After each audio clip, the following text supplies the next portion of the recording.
এবার বাংলাদেশের কোচ নিয়োগের দায়িত্ব নিলেন স্বয়ং নেইমার জুনিয়র। সেখানে ৮ থেকে ১০ জন কোচের তালিকাও করেন এই ব্রাজিলিয়ান। শুনতে অবিশ্বাস্য লাগলেও এমন ঘটনায় সত্যি, যে ঘটনার সত্যতা নিশ্চিত করেছেন নেইমারের ব্যক্তিগত সহকারী। বাংলাদেশের ফুটবলের কোচ নিয়োগে কিভাবে যুক্ত হলেন নেইমার, তা নিয়ে থাকছে প্রতিবেদন। এক মুহূর্তে আপনার মনে হতে পারে, আদৌ কি ঠিক সংবাদ শুনছেন?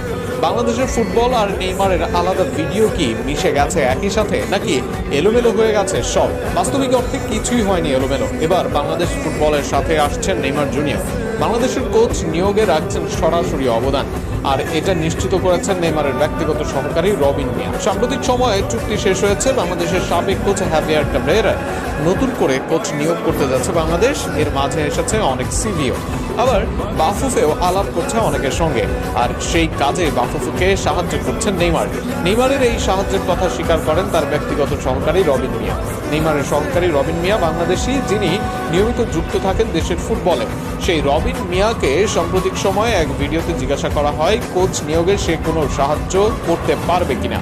জবাবে রবিন বলেন নিজের কার্যক্রমের কথা। সেখানে তার বস নেইমার জুনিয়রের কাছে এ নিয়ে সাহায্য চান রবিন। এই ব্যাপারে আন্তরিক দেখান নেইমার এবং ৮ থেকে ১০ জনের নামও বলেন তিনি। শুধু নামই বলেন না, তাদের যোগাযোগের উপায়ও বাতলে দেন তিনি। বাংলাদেশের কোচ নিয়োগের জন্য নেইমারের পছন্দের কোচদের কল করার নাম্বারও দিয়ে দেন রবিন মিয়াকে। এমনকি কল দিয়ে নেইমারের পরিচয় দেওয়ার কথা বলেন এই সেলেসাও সুপারস্টার। ভিডিওতে রবিনকে করা প্রশ্নের উত্তরে রবিন বলেন, বাংলাদেশের ইস্যু নিয়ে আমি অনেকজনের সঙ্গে কথা বলেছি, বিশেষ করে আমার বস নেইমারের সঙ্গে কথা বলেছি। আমার দেশের জন্য একটি কোচ দাও, কি হলে ভালো হয়।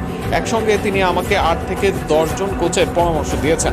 শুধু পরামর্শই নয়, তাদের সঙ্গে যোগাযোগ করার উপায় বাতলে দিয়েছেন নেইমার। রবিন বলেন, নেইমার বলেছেন তুমি এই কোচদেরকে কল দাও, কল দিয়ে বলো আমি কল দিতে বলেছি। তবে